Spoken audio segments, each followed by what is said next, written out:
going on, guys? It's your boy Random Guy Kev here, and this is the Airsoft Report, your bi-weekly discussion on things happening in the Airsoft community relating to events, sales, news, products, drama, YouTube, and all that random goodness that is Airsoft. The Airsoft Report is sponsored by Overwatch Tactics, producer of military simulation events at unique locations, High Power Airsoft, the world's best BBs that's truly enhanced bio. And don't forget to check out Airsoft GI and use the code RGK for 5% off your order.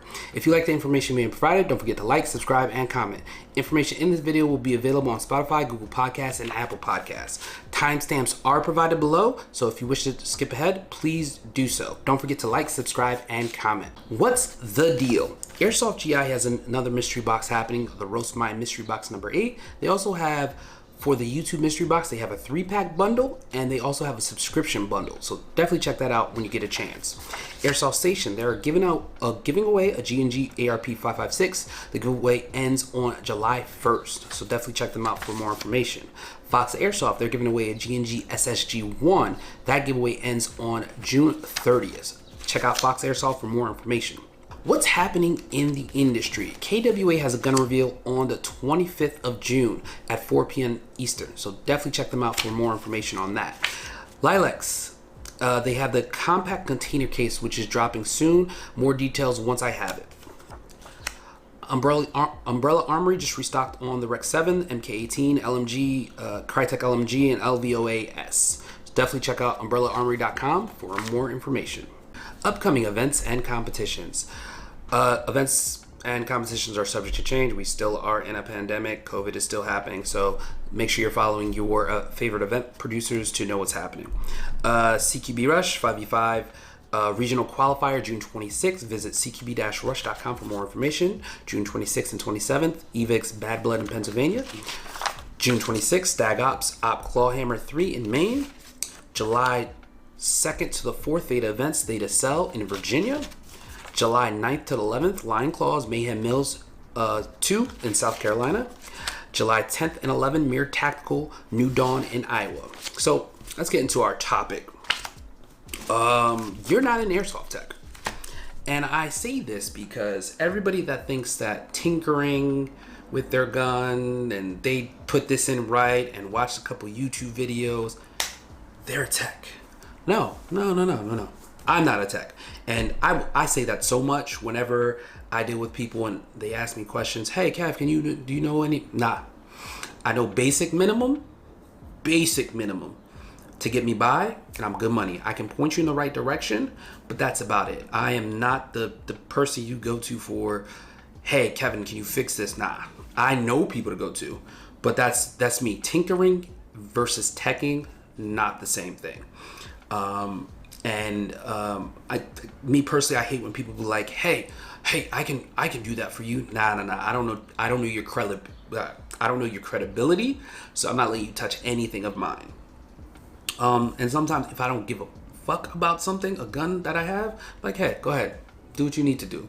If it's somebody that's like building up their brand as far as teching goes, I'm like, oh yeah, you know what? Go ahead and do that. And because they know I keep it honest, and that's what they're looking for, that honest, like, hey, this shit sucks, this shit's not working like I expected it to, what's the cause, just to figure it out. I mean, learning the basic maintenance, that's I feel like in some ways everybody's learning that, but doesn't make you like a tech.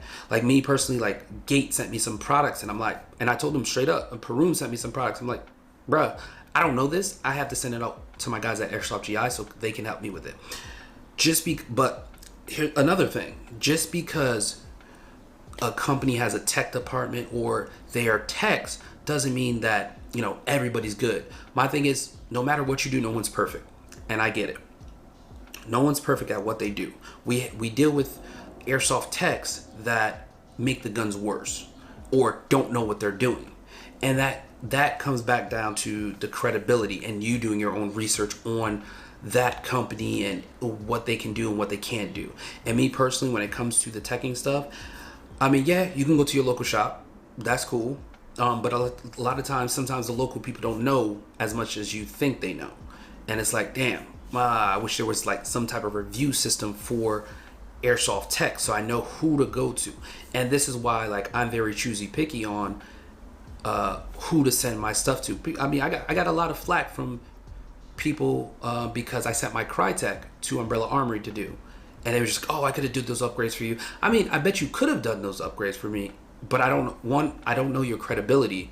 And two, do you have a warranty? Say if something goes wrong, can I contact you and, send it back and you fix the issue for me?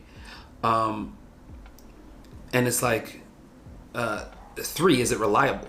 And you don't have any like backup besides the people in your immediate friend circle that be like, hey, yeah, he's great, he worked on my but then I find out like, you worked on this person's gun that it broke down in one game, and then you worked on 3 other people's guns and it did the same thing. I'm sorry, I don't have time for that. But that could apply also to airsoft techs at GI, Umbrella, Fox Airsoft, Evic. It can apply to those techs as well. But at the same time, me personally prefer to send it to those companies because, hey, if it goes wrong, I can send it back to them, no charge. Like, hey, guys, it still doesn't work, fix it. And they can do it. And it's like, I prefer to go that route versus dealing with somebody that's like, right there, and I may never see the gun again.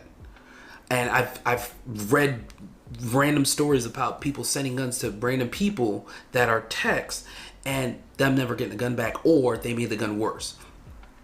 I feel like I wish that the airsoft, market had some type of rating system for techs or some type of review, because everybody's experience is not the same. No one is perfect at teching airsoft products. It's a science. It's an art form that a lot of people don't understand and don't appreciate.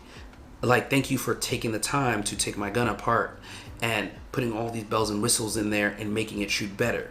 I mean, sometimes parts are missed. I mean, I get people complain a lot, and it's not an overnight process. It takes time to tech a product.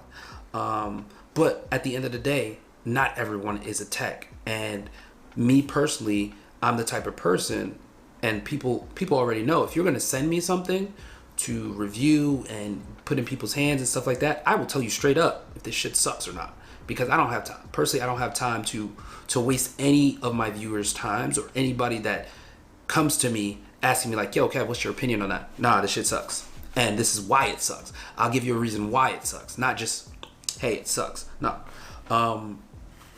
Just because you can fix something doesn't make you a tech. You took it apart, you put it back together, great. You're a tinkerer. You tinker with things. Like I tinker with things. Not a tech, not an airsoft tech. And I'll say it so many times that I'm not an airsoft tech, but I can steer you in the right directions on who to go to.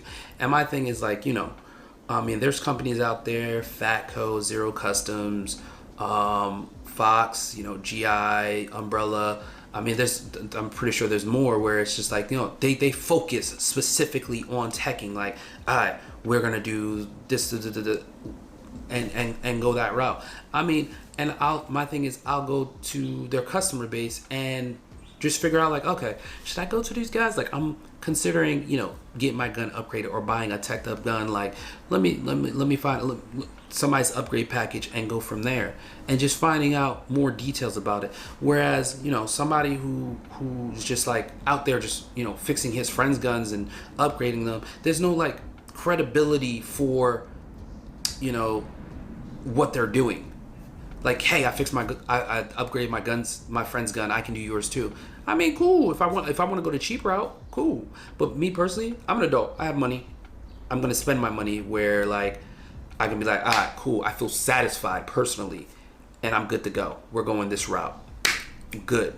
I'm all about warranties and the professionalism of certain companies. So I appreciate that piece. Me personally, I work in IT support. I'm an engineer architect. So my job is to, work on mobile device infrastructure, make sure it works. Hey, Kevin, how can we get this app to work on our phones? Well, this is how we can do it, but we got to make sure we're able to maintain the infrastructure for it. It's the same thing that applies to a gun. Like, it's a whole art, and not everybody can understand that art piece. Let me know your thoughts on that. To me, again, not everybody's an airsoft tech. Just because you can tinker with something, take it apart, put it together, doesn't make you an airsoft tech, in my personal opinion. So let me know your thoughts on that. But that's all for this episode. Let me know what you guys want to talk about in the next discussion. Don't forget to leave a comment, like, subscribe, and I'll catch you guys on the next one.